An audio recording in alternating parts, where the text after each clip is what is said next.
Hello, ladies and gentlemen, and everything in between. Welcome back to Geeks Watch. Today I'm going to talk about Invincible Season 3, an image which you will see here. There will be some spoilers for, obviously, Season 2 and some of Season 3. This is just an overall review of Season 3. I'm not going to do the episode-by-episode breakdown like I did before, and I mentioned it my last review of Arcane. I just didn't care for doing it that way.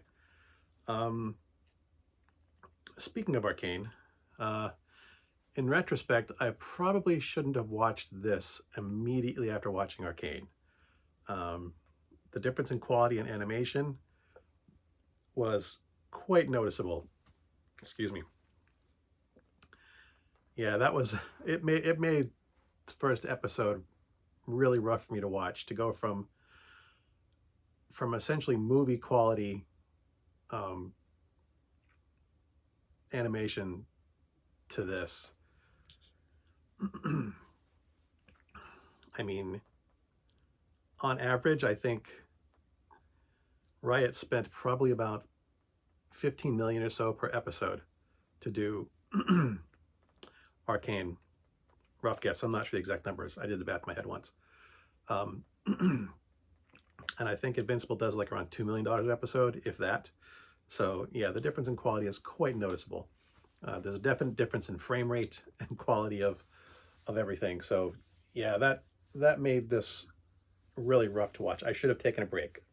I should have watched something live action instead of going from superior top quality animation to something that's Saturday morning cartoon quality. Having said that,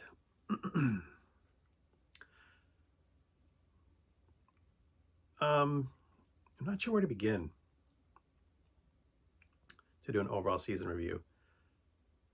It kind of picks up where, obviously, Season 3 left off. Mark is training to become stronger because the Viltrumites have sent representatives, in Season 2, saying he needs to step up and take over his father's mission to conquer the Earth or put it under their control. So Mark has been training like mad to try and get that caught up. Mark is also his younger half-brother Oliver is being taken care of by his mother.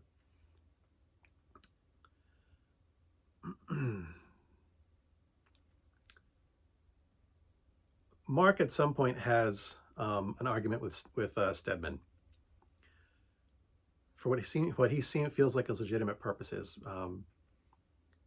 We knew from previous episodes that behind the scenes, Stedman is basically recruiting captured supervillains to work for him, to basically put their skills to use for himself. And when Mark finds out about this, he is less than pleased. He thinks these people should be behind bars in prison and not being given a second chance.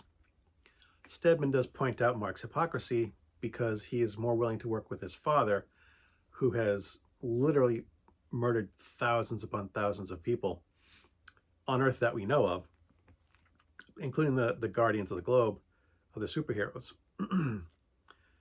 So the fact that Mark has a blind spot for his father is a definite hypocrisy, and I do agree with Stedman on this. As much as I disapprove of some of the things Stedman does, he has a point. One of the things I really did like about this season was that Stedman got his own episode. We got to see his backstory about how he when he was just an agent working for the GDA. I'm not sure, whatever the global defense thing that he runs now. Because he was in a position that Mark is in. He watched his superiors recruit supervillains to work for them, and he was just as angry and upset as Mark was. And he is later recruited to run the agency when that man retires. And when he leaves, he basically tells Stedman, you can either be a good guy or you can save the world. You can't be both, which is a line Stedman himself uses. I really, really enjoyed that episode. When we are reintroduced with Alan the alien and Nolan, Mark's father, who have both been captured by the Viltrumites, and Nolan is being scheduled for execution. I like the way that was done. It was done as like an old time, either serial TV show or radio show where it's like, and now back, they have an announcer who goes, and now back to the adventures of Alan the Alien and Nolan Gray and Nolan. It's like, so I like that aspect of it, and I liked that side story as well. Although it's, I guess, not a side story; it's an offshoot of the main storyline. So there are definite things about this season that I really, really liked. Mark's having problems with his little brother Oliver. Oliver gets his powers early, and although Oliver is half alien and half Viltrumite, Oliver doesn't seem to have the same moral code that Mark and his mother do. He seems to have no problem. If people are bad, they should die. He has no compunctions about killing anything or anyone who gets in his way. And that really bothers Mark and his mother Debbie. And they try to address that. And how do you contain an 8-year-old superhero who's not quite as strong and fast as Mark is, but he's catching up quick. But all things aside, I didn't really care for this season. In a lot of ways, like I said, there are certain things that I definitely liked about this season, but I find that there's a lot of personal elements. There's some side stories with Rex and the other superheroes about their personal lives, and I find that I don't care about their personal lives at all. I'm moderately interested in the main storyline involving, Mark and the Viltrumites and other things, but when it breaks off into, are Mark and Amber going to start dating? Is Mark's mother Debbie going to start dating after Nolan has been gone for a year, and she finds out what a horrible murderer he is? And are any of the characters in the other superheroes, their personal lives? I don't care. I really don't care. And on the one hand, I want to say that it's me, because I mentioned this in the previous seasons that I reviewed, that I wasn't interested in the personal lives. I wound up skipping over a lot of those portions, and I did it again in season 3. So there's a part of me that is saying that I think it's me. I think I just don't care about that stuff anymore. But I watched Arcane before this, and I did care about their lives. I did care about the side moments, the small things that didn't relate to the main storyline. That was the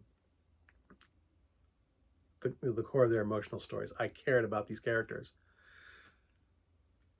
I don't care about the characters in Invincible. I like the action. I like some of the story elements. And I think those aspects of it are written very well. But the writing hasn't gotten me to care about the people in it. I don't particularly care about Mark, about him as a person, or any of these people as people. They're fictional. I realize the characters in other shows, and I'm going to keep bringing up Arcane. I realize they're fictional as well, but they are written in a way that has me invested, that makes me care about what happens to them, that makes me care about, how their lives turn out. Are they happy? Are they, emotionally fulfilled as people? I care about these individuals in other shows. I do not care about the individuals in Invincible. And because of my reaction to other shows and other writings, I'm going to have to say it's at least partly due to the writing. And I'm aware of the story from the comic book, so I do know where the show deviates from the comics. And I'm wondering if it's because of the way that the show is progressing differently. And I'm aware that in areas where the story is deviating from the main comic book storyline, that they're rushing things. They really are. There are stories in the comic books that took multiple episodes to resolve, and they're doing it in a single half-hour episode. So it might be that that's part of it, that they're resolving things too quickly and not giving the beats time to settle. I guess that's my armchair analysis of this. I think if I had to go with it, I think that's got to be it. They're not giving us time to actually reconcile with these things.